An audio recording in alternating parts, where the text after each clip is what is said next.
When I was all finished, he reached for a pad and pencil. "Let's get a few points down," he said. "You say the car had never operated by itself before." "Not that I know of," I answered honestly. "It might have practiced while I wasn't looking, of course." "And it never flew before." I shook my head. "And when it did both of these things, there was this skunk of yours aboard?" "That's right." "And you say this skunk glided down in a fender after the crash. The fender tipped over and the critter ran into the woods. Don't you think it's a little strange that the fender should glide down when all the other wreckage fell kerplunk?"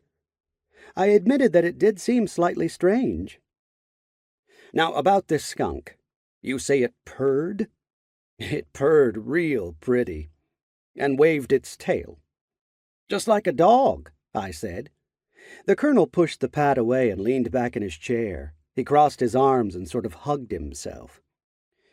"As a matter of personal knowledge," he told me, gained from years of boyhood trapping, "I can tell you that no skunk purrs or ever wags its tail."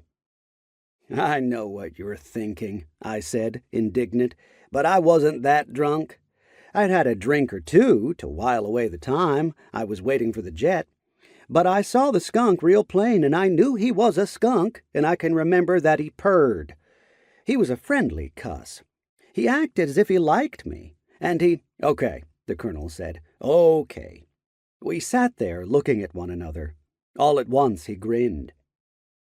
"You know," he said, "I find quite suddenly that I need an aide." "I ain't joining up," I replied stubbornly. "You couldn't get me within a quarter mile of one of them jets, not if you roped and tied me. A civilian aide. 300 a month and keep."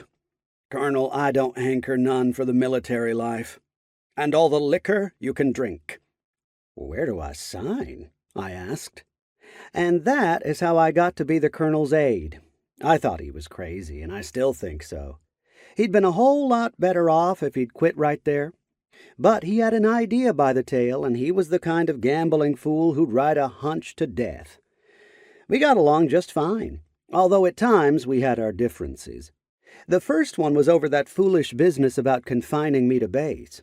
I raised quite a ruckus, but he made it stick. "You'd go out and get slobbered up and gab your head off," he told me. "I want you to button up your lip and keep it buttoned up. Why else do you think I hired you?